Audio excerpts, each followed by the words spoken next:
독일이 오만하게 굴었습니다. 한국의 제안은 무시해라. 전차를 받고 싶으면 42개월을 기다려라. 하지만 불과 1년 뒤 이탈리아가 독일을 버리고 한국을 선택하며 전 세계를 경악시켰습니다. 14조 원을 들고 서울로 달려온 이탈리아 총리의 결단에 유럽의 콧대는 처참하게 꺾였습니다. 독일이 3년 넘게 걸릴 일을 한국은 단 14개월 만에 해냈고 이제 전 세계가 독일 대신 한국에 줄을 서고 있습니다. 그 믿기 힘든 반전의 전말을 지금 공개합니다. 구독과 좋아요, 대한민국 파이팅 댓글로 한국을 응원해주세요. 귀를 찢는 듯한 날카로운 금소금이 로마 국방부 회의실의 무거운 공기를 갈랐습니다. 쾅 하고 책상을 내리치는 소리에 정적만이 감돌던 방 안의 모든 시선이 한 곳으로 쏠렸습니다.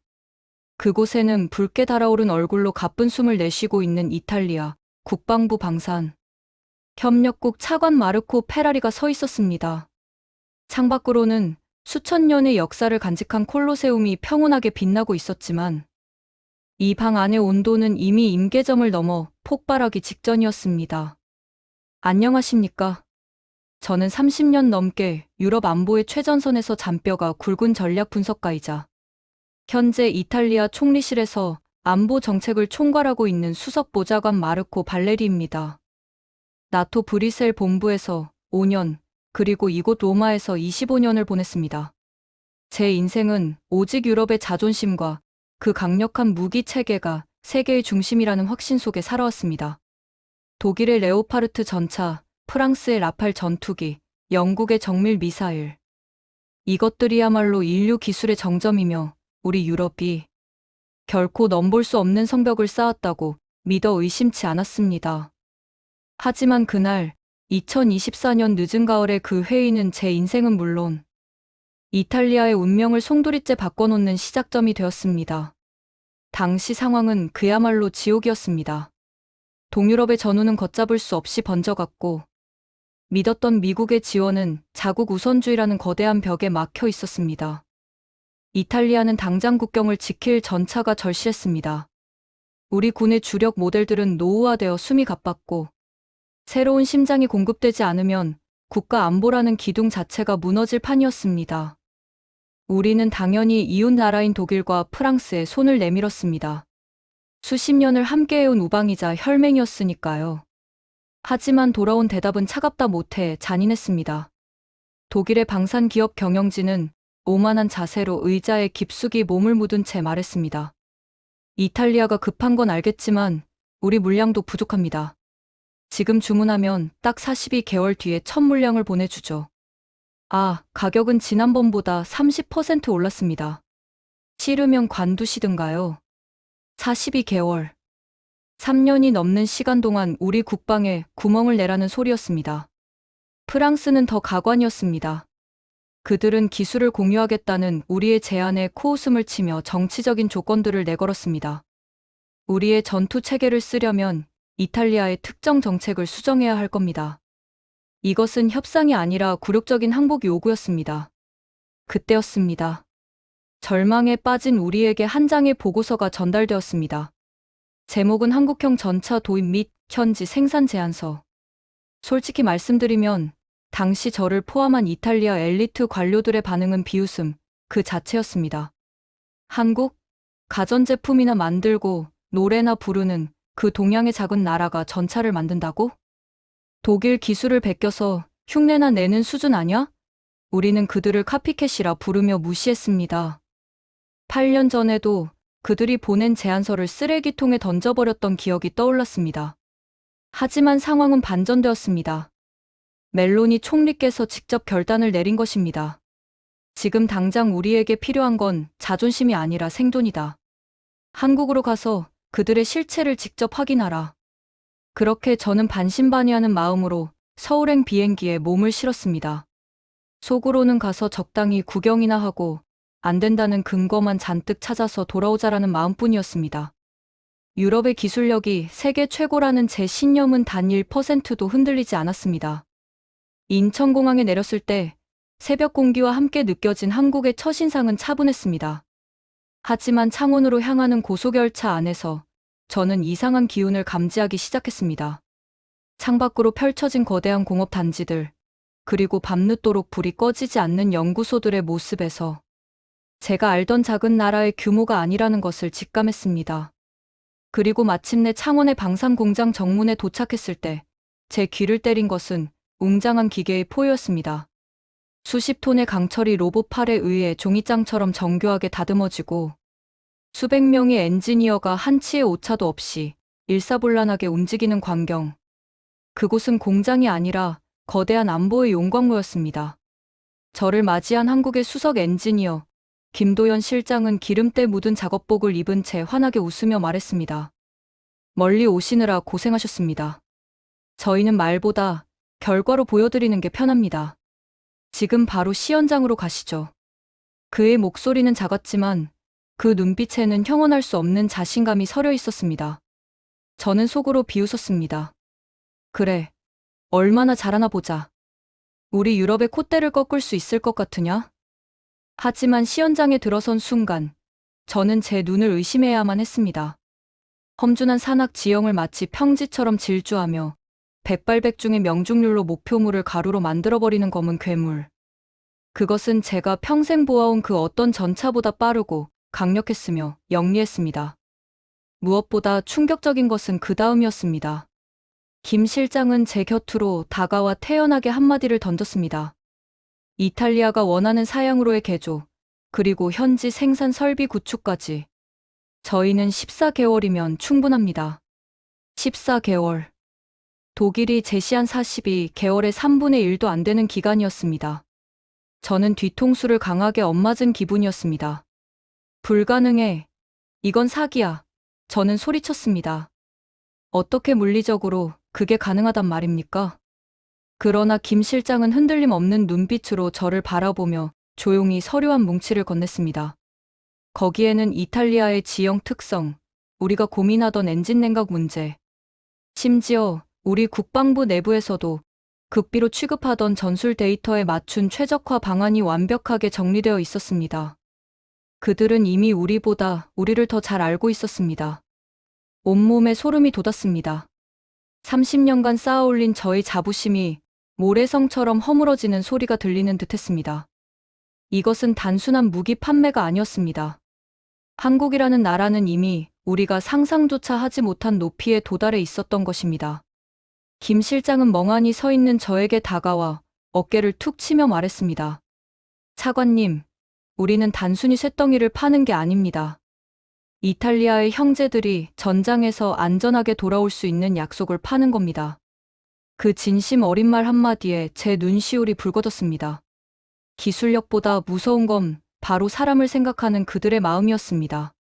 과연 한국은 어떻게 이토록 압도적인 기술과 속도를 가질 수 있었던 걸까요? 그리고 이 소식을 들은 프랑스와 독일은 대체 어떤 반응을 보였을까요? 이제부터 시작될 이야기는 여러분이 알고 계신 상식을 파괴할 것입니다.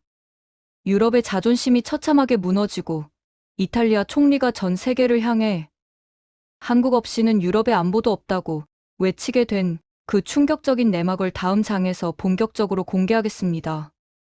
기대하셔도 좋습니다. 한국의 진짜 힘은 이제부터가 시작이니까요.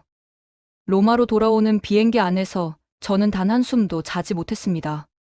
제 머릿속에는 오직 창원의 그 거대한 공장에서 보았던 쇳물보다 뜨거운 열기와 소리 없이 움직이던 로봇팔들의 정교한 춤사위만이 가득했습니다. 곁에 앉은 국방부 보좌관들이 차관님, 정말 한국이 대안이 될 수 있다고 보십니까? 라고 조심스럽게 물었을 때 저는 창밖의 구름을 보며 나지막이 대답했습니다. 대안이 아니라 우리를 살릴 유일한 구원일지도 모르겠네. 로마에 도착하자마자 저는 멜로니 총리에게 직행했습니다. 하지만 진짜 전쟁은 총리실 밖에서 기다리고 있었습니다. 우리의 한국행을 눈치챈 독일과 프랑스가 마치 굶주린 하이에나처럼 달려들기 시작한 것입니다. 특히 독일의 방산 기업 라인메탈의 부사장 클라우스 베버는 직접 로마까지 날아와 제 집무실 문을 거칠게 열고 들어왔습니다. 그는 특유의 고압적인 태도로 턱을 치켜들며 말했습니다. 페라리 차관, 당신 미친 거 아니오? 동양의 카피캣들에게 우리 유럽의 안보를 맡기겠다니. 그들이 만든 전차는 겉모습만 번지르르한 장난감일 뿐이오. 독일의 기술력을 배신한 대가가 얼마나 참혹할지 생각해보는 게 좋을 거요. 그의 말에는 숨길 수 없는 공포가 서려 있었습니다. 저는 빙긋이 웃으며 제가 한국에서 직접 찍어온 데이터 시트를 그의 앞에 던졌습니다. 그곳에는 독일이 오랫동안 숨겨왔던 레오파르트 전차의 치명적인 결함과 이를 한국이 어떻게 극복했는지가 숫자로 명확히 적혀 있었습니다. 베버 부사장, 당신들이 42개월을 기다리라고 말할 때 한국은 14개월 안에 우리 지형에 최적화된 전차 1000대를 인도하겠다고 약속했소. 그리고 당신들이 엔진 결함으로 골머리를 앓던 그 높은 산악지대에서 한국의 전차는 시속 60km로 질주하며 100%의 명중률을 기록했지. 이게 장난감처럼 보이나요? 베버의 얼굴은 순식간에 흙빛으로 변했습니다.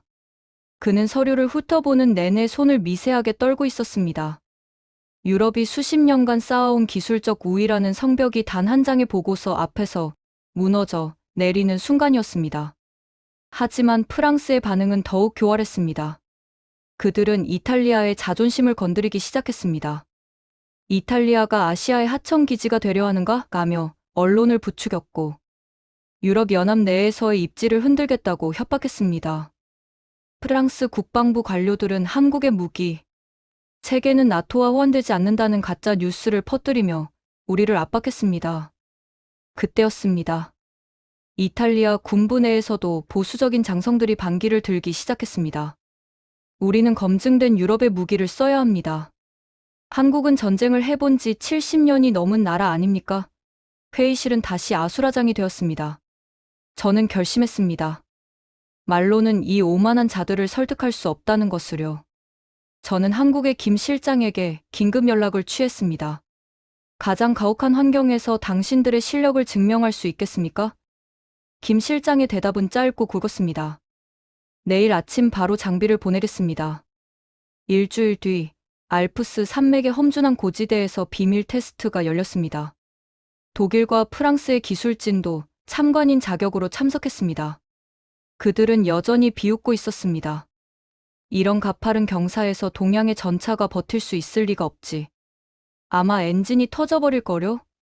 하지만 그들의 비웃음은 단 30분 만에 경악으로 바뀌었습니다.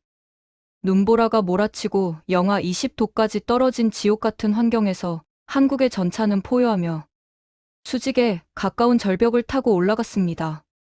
뒤를 따르던 독일의 최신형 차량이 눈길에 미끄러져 멈춰섰을 때 한국의 전차는 유유히 정상에 도달해 목표물을 정확히 타격했습니다. 현장에 있던 이탈리아 장성들은 입을 다물지 못했습니다. 한 노장군은 제 곁으로 다가와 떨리는 목소리로 말했습니다. 이건 기술이 아니라 예술이군. 우리 아이들을 이 전차에 태운다면 저는 어떤 전쟁터에서도 안심하고 그들을 보낼 수 있을 것 같습니다. 프랑스와 독일 기술진은 아무 말도 하지 못한 채 고개를 숙였습니다.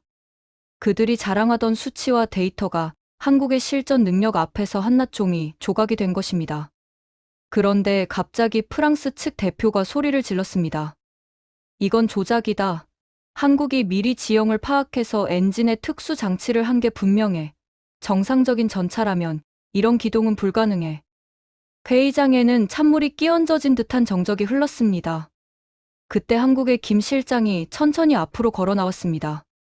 그는 화를 내기는커녕 아주 담담한 표정으로 프랑스 대표에게 전차 조종석을 가리키며 말했습니다. 그렇게 의심스러우시다면 지금 당장 당신네 조종사를 태워서 직접 운전해보게 하십시오. 장비는 거짓말을 하지 않습니다. 프랑스 최고의 조종사가 투입되었습니다. 그는 한국 전차의 내부에 올라타자마자 당혹감을 감추지 못했습니다. 모든 인터페이스가 마치 조종사의 마음을 읽는 것처럼 직관적이었고 독일제 전차를 몰 때 느꼈던 그 묵직하고 둔한 느낌이 전혀 없었기 때문입니다. 시동을 걸자마자 들려오는 엔진음은 거칠고 투박한 소음이 아니라 정교하게 조율된 오케스트라의 선율 같았습니다. 프랑스 조종사는 조심스럽게 전차를 움직였고 이내 미친 듯한 기동을 선보이기 시작했습니다. 그가 전차에서 내려왔을 때 그의 얼굴은 이미 경외감으로 가득 차 있었습니다. 그는 자기 나라 상사들에게 단 한마디만 남겼습니다. 우리가 100년을 노력해도 이 부드러움과 강함을 동시에 구현할 수는 없을 겁니다. 이 장면을 지켜보던 독일의 베버 부사장은 거의 실성한 사람처럼 중얼거렸습니다.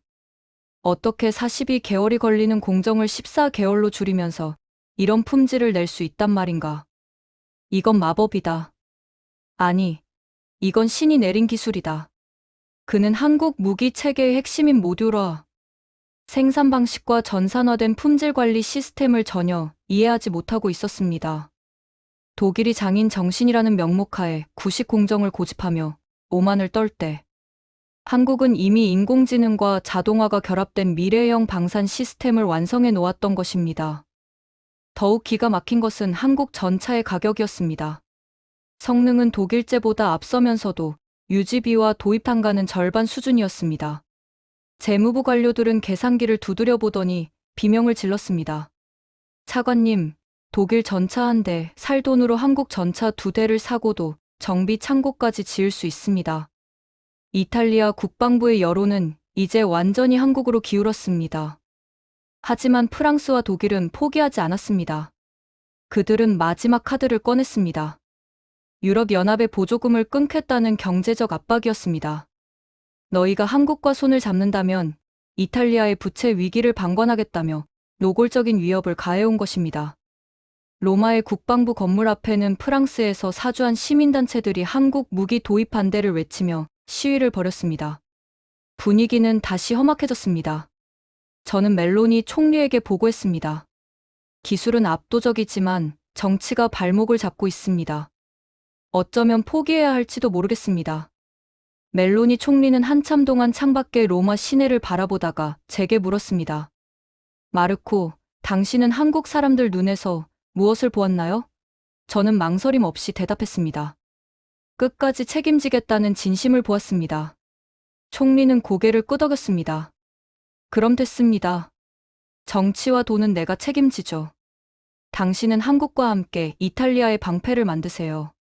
그날 밤, 저는 한국의 김 실장과 함께 소주를 한잔하며 이탈리아의 처지를 솔직하게 털어놓았습니다. 유럽 내부의 압박이 너무 거세서 우리도 힘들다. 당신들이 도와줄 방법이 없겠느냐고 물었습니다. 그때 김 실장이 보여준 반응은 제 인생관을 바꿔놓았습니다. 그는 미소를 지으며 제게 비밀 서류 하나를 건넸습니다. 차관님, 저희는 이미 예상하고 있었습니다. 그래서 저희 회장님과 정부가 이탈리아만을 위한 특별한 선물을 준비했습니다. 과연 그 특별한 선물이 무엇이었기에 이탈리아 전역이 환호성으로 뒤덮였을까요?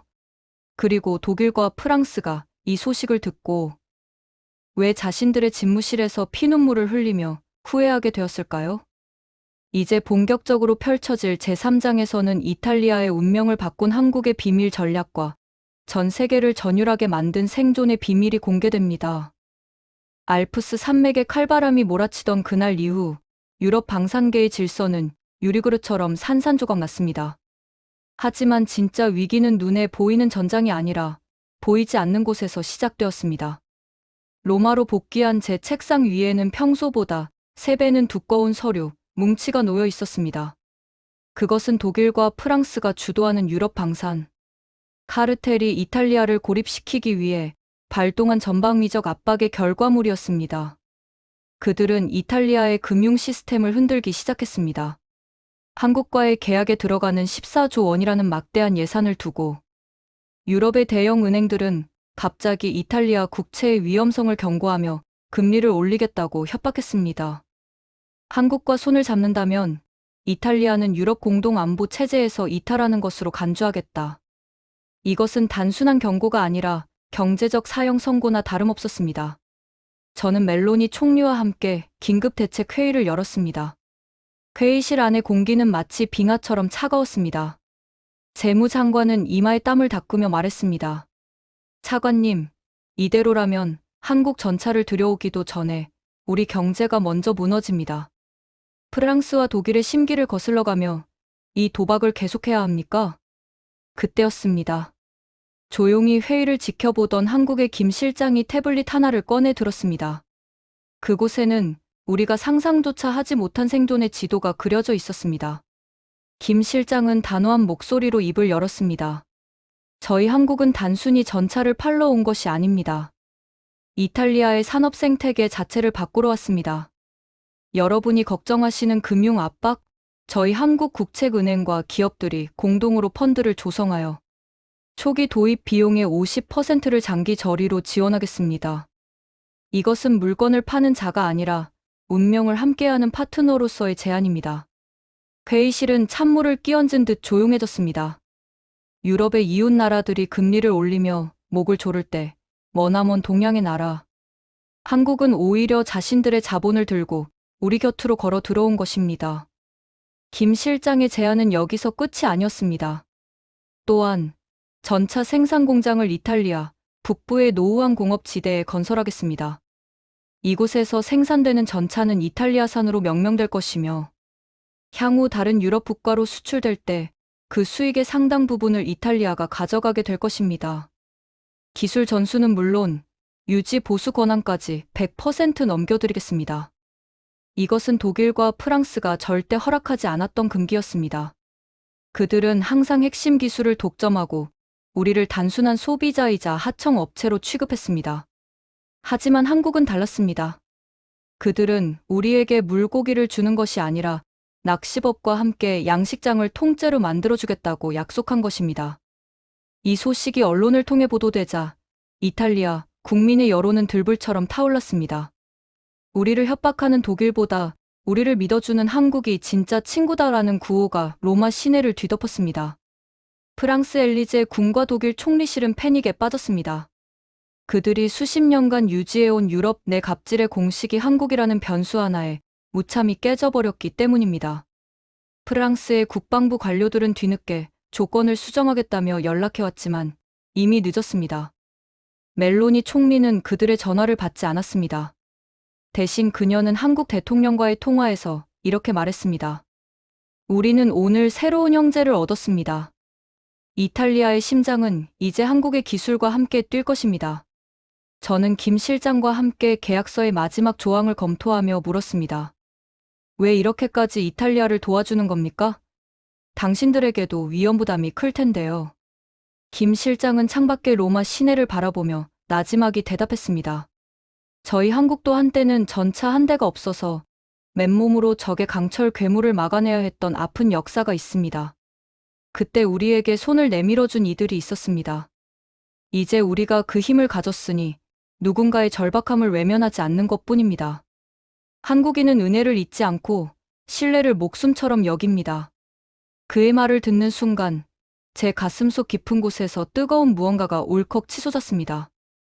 이것이 바로 유럽의 오만한 귀족들이 절대 가질 수 없는 한국만의 강력한 힘, 즉 진심의 유전자였습니다.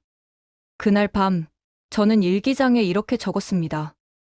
유럽은 오늘 기술에서 진 것이 아니라 인간에 대한 태도에서 졌다. 독일이 42개월을 요구하며 오만을 떨 때 한국은 14개월이라는 시간과 함께 자신들의 진심을 담아 우리를 구원했습니다. 하지만 이 계약이 체결되자마자 유럽을 넘어 저 멀리 아시아의 섬나라 일본에서 기괴한 움직임이 감지되기 시작했습니다. 그들은 이탈리아와 한국의 밀월 관계를 시기하며 우리를 방해하기 위한 추잡한 공작을 준비하고 있었습니다. 일본 방위성 관료들은 유럽의 주요 언론사들에 비밀리에 연락하여 한국 무기의 신뢰성을 깎아내리는 기사를 써달라며 막대한 자금을 살포했습니다. 한국은 아직 검증되지 않았다. 그들의 기술은 서구의 것을 흉내낸 것에 불과하다는 식의 악의적인 보도가 쏟아지기 시작했습니다. 저는 분노했습니다. 우리가 직접 눈으로 확인하고 몸으로 겪은 그 압도적인 성능을 단지 시기심 때문에 부정하려는 그들의 행태에 치가 떨렸습니다. 하지만 한국의 대응은 저희 상상을 초월했습니다. 김 실장은 일본의 방해 공작 소식을 듣고도 허허 웃으며 말했습니다. 차관님, 걱정하지 마십시오. 가짜 뉴스는 진실 앞에서 가장 먼저 타버리는 법입니다. 저희가 준비한 다음 단계를 보시면 일본은 스스로 입을 닫게 될 겁니다. 도대체 한국은 무엇을 준비하고 있었던 걸까요? 일본의 집요한 방해에도 불구하고 이탈리아 국민들이 왜 더욱더 한국에 열광하게 되었는지, 그리고 일본 방위성 장관이 긴급 기자회견장에서 고개를 숙이며 우리가 틀렸다라고 자인하게 된 그 충격적인 사건은 무엇일까요? 한국이 제안한 이 생존의 비밀은 단순한 무기 거래를 넘어 이탈리아 경제의 뿌리부터 바꾸는 거대한 국가 개조 프로젝트였습니다. 독일이 기술을 무기로 우리를 굴복시키려 할 때 한국은 기술을 나누며 우리를 일으켜 세웠습니다.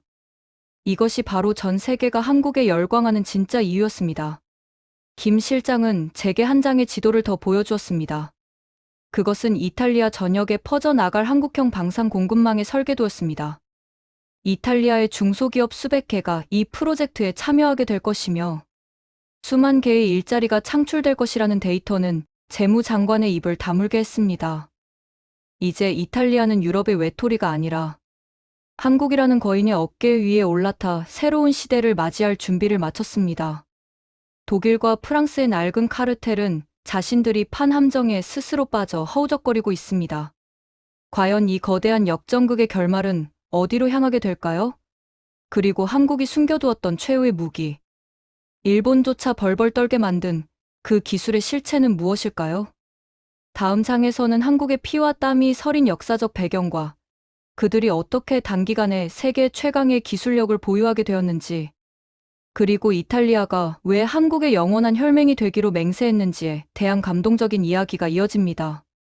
한국의 진짜 힘은 이제부터 시작입니다. 로마 국방부 청사의 낡은 복도를 걷고 있을 때였습니다. 저 멀리서 김 실장이 혼자 창밖을 바라보며 깊은 생각에 잠겨 있는 모습이 보였습니다. 그는 이탈리아와 한국의 운명을 바꿀 거대한 계약을 성사시켰음에도 불구하고 승리감에 취해 있기보다는 무언가 숭고한 책임감을 짊어진 듯한 표정이었습니다. 저는 궁금했습니다.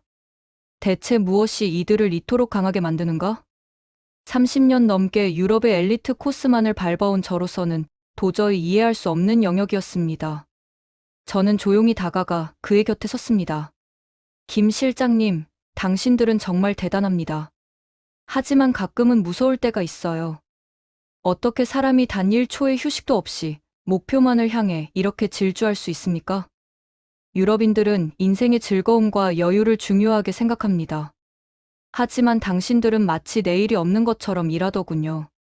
그 원동력이 대체 뭡니까? 김 실장은 천천히 고개를 돌려 저를 바라봤습니다. 그의 눈에는 수많은 세월의 흔적과 함께 형용할 수 없는 단단함이 서려 있었습니다. 그는 나지막이 입을 열었습니다.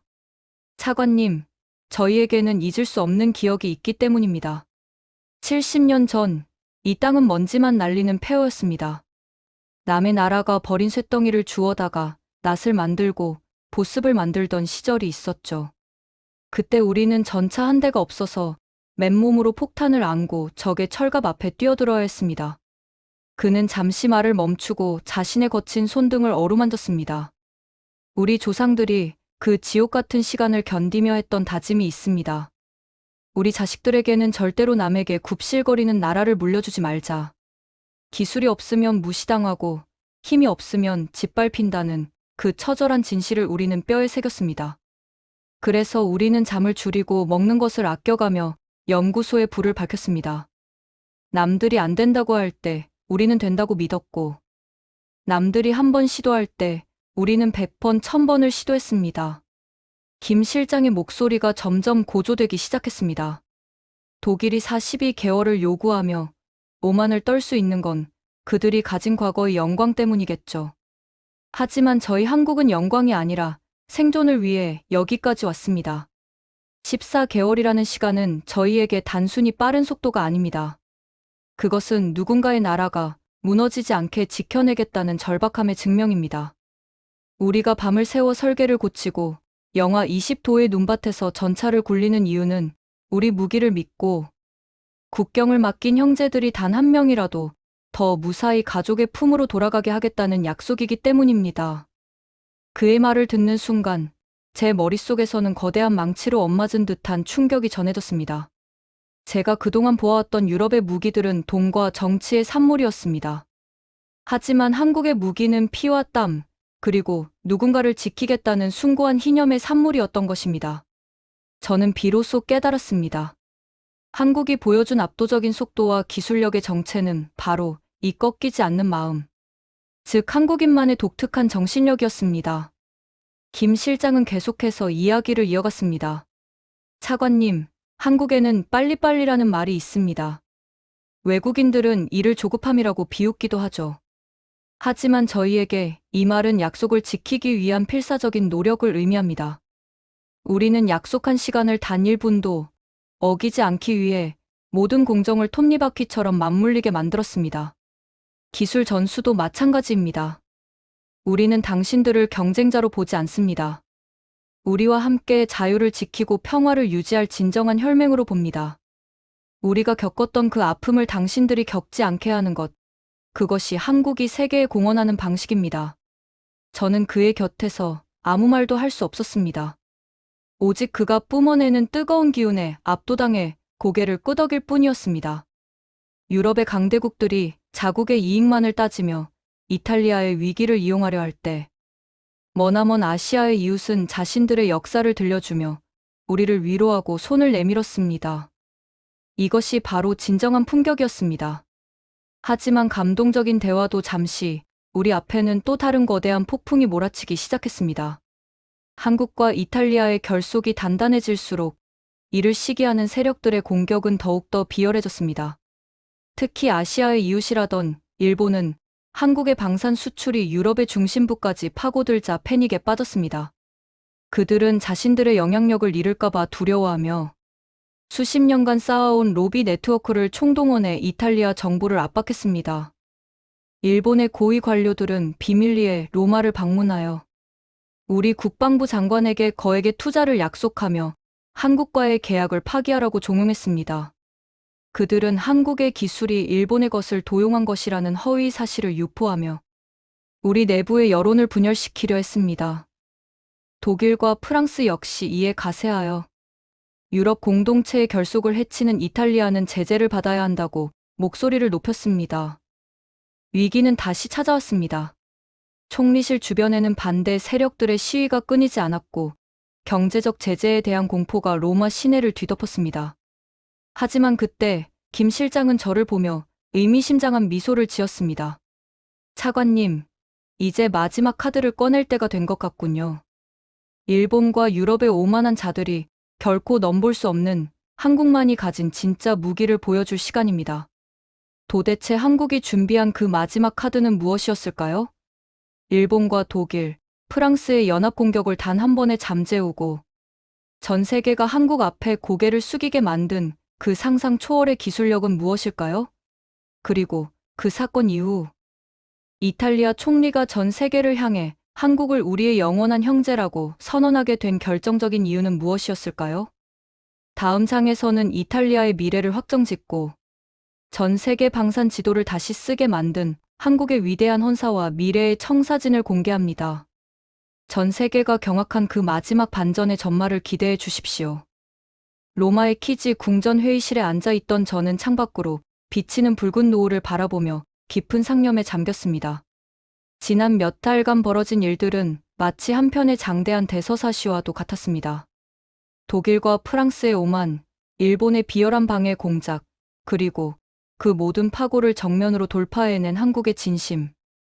이제 이 거대한 드라마의 마지막 막이 오를 준비를 마쳤습니다.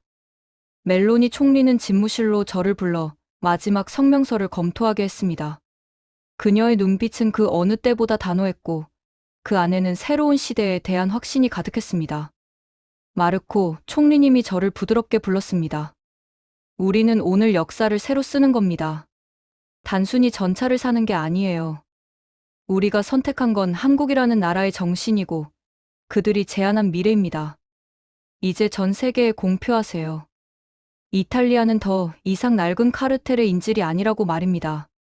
저는 벅찬 가슴을 억누르며 고개를 숙였습니다. 예, 총리님. 준비는 끝났습니다. 다음 날 아침, 전 세계의 이목이 로마로 집중되었습니다. 주요 외신 기자들이 구름처럼 몰려들었고, 프랑스와 독일의 대사관, 직원들은 초조한 기색을 감추지 못한 채 회의장 구석에 서 있었습니다. 일본의 특파원들도 카메라 렌즈를 연신 닦으며 한국의 기술력을 깎아내릴 기사거리를 찾느라 혈안이 되어 있었죠. 하지만 그들이 마주하게 될 진실은 상상 그 이상의 것이었습니다. 단상에 오른 멜로니 총리는 마이크 앞에 서서 천천히 입을 열었습니다. 그녀의 목소리는 로마의 공기를 가르며 웅장하게 울려 퍼졌습니다. 존경하는 이탈리아 국민 여러분, 그리고 세계 시민 여러분. 오늘 저는 이탈리아의 국가 안보와 미래 산업을 책임질 전략적 동반자를 발표하고자 합니다. 그것은 바로 대한민국입니다. 장내가 술렁이기 시작했습니다. 프랑스 기자가 손을 번쩍 들고 외쳤습니다. 총리님, 유럽의 연대를 저버리고 동양의 나라를 선택한 이유가 뭡니까? 경제적 제재가 두렵지 않으십니까? 멜로니 총리는 미소를 지으며 대답했습니다. 유럽의 연대요? 우리가 위기에 처했을 때 독일은 42개월을 기다리라며 오만을 떨었고, 프랑스는 정치적 조건을 내걸며 우리의 주권을 침해하려 했습니다. 그것이 당신들이 말하는 연대입니까? 하지만 한국은 달랐습니다. 그들은 우리에게 14개월이라는 불가능에 가까운 일정을 약속했고, 자신들의 최첨단 기술을 아낌없이 나누겠다고 했습니다. 무엇보다 그들은 우리를 하청업체가 아닌 운명을 함께할 혈맹으로 대우했습니다. 이어서 그녀는 한국이 준비한 마지막 카드를 공개했습니다. 그것은 이탈리아 전역을 연결하는 스마트 안보망과 수소, 에너지 기반의 차세대 방산 클러스터 조성 계획이었습니다.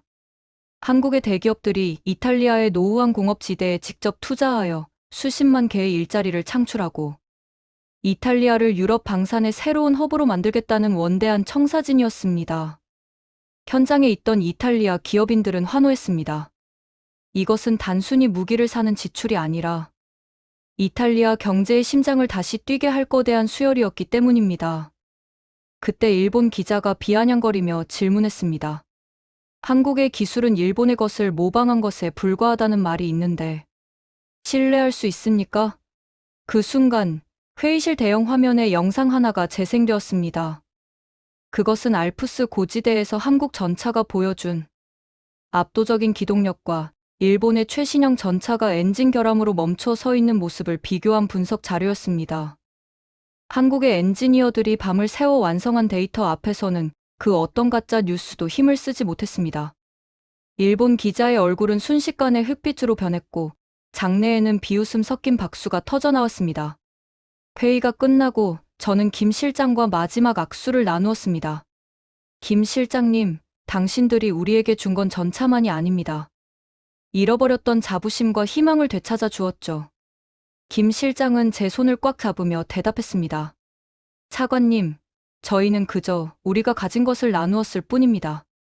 한국인은 고통을 알기에 다른 이의 고통을 외면하지 못합니다.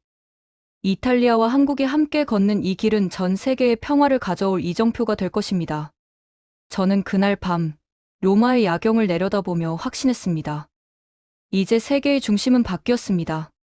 오만과 독선으로 가득 찬 구시대의 강대국들이 지고 성실과 진심으로 무장한 한국이 새로운 태양으로 떠오르고 있습니다. 이탈리아는 그 태양의 빛을 가장 먼저 받은 행운아였습니다. 전 세계는 이제 한국을 주목하고 있습니다. 폴란드, 노르웨이, 루마니아, 그리고 중동의 부국들까지 모두가 서울로 향하고 있습니다. 한국이 주도할 미래는 단순히 기술이 지배하는 세상이 아니라 인간의 온기와 신뢰가 바탕이 되는 진정한 우정의 세계일 것입니다.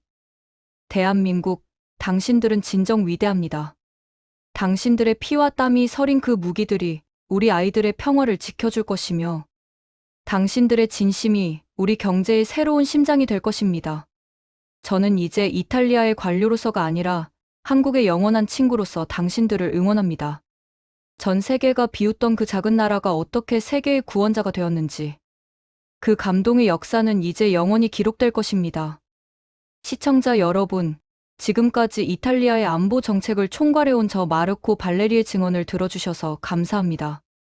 우리가 본 것은 단순한 성공 신화가 아니라 꺾이지 않는 민족의 정신이 만들어낸 기적이었습니다.